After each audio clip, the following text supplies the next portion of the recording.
computers have taken over tasks that used to be exclusive to people, tasks that used to be really hard and require deep expertise. No one goes to a travel agent anymore. So there were these classes of tasks that have been taken over by computers. And typically, we've seen that the clearer the rules are, the easier it is for a computer to take over. And we've seen that with the advances in algorithms, in the scale of the data that we have, in the hardware that we use for these operations. Computers have increasingly outperformed people. And of course, the question that comes in this context is, how does this look for material science and engineering, right? How do we invent new materials using computers? And of course, this is something that people have been doing for a while now.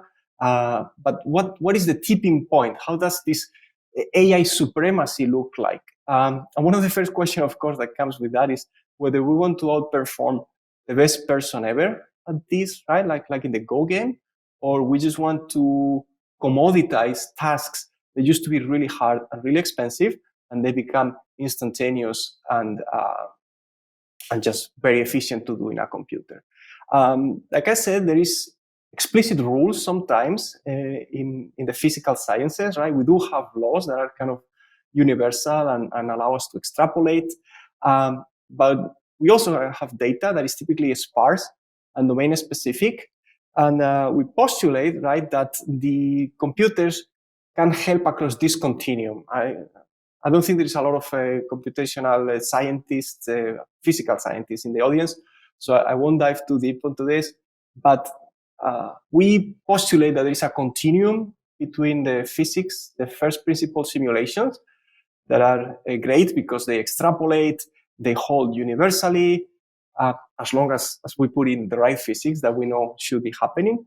But they're typically expensive to simulate. And like I said, if we don't know what the nature of a phenomenon is, then we can't really use these tools. And at the opposite end of the spectrum, there is sort of machine learning and data science, right? And there is this big set of algorithms that have really worked very, very well in other domains that leverage these big data sets that are pretty much black box, that have shown uncanny performance. And of course, AlphaFold is a huge example in the physical sciences, right? A task that seemed to be absolutely impossible a few years back has been solved through data and some understanding of the phenomenon, but mostly through algorithmic innovations in learning.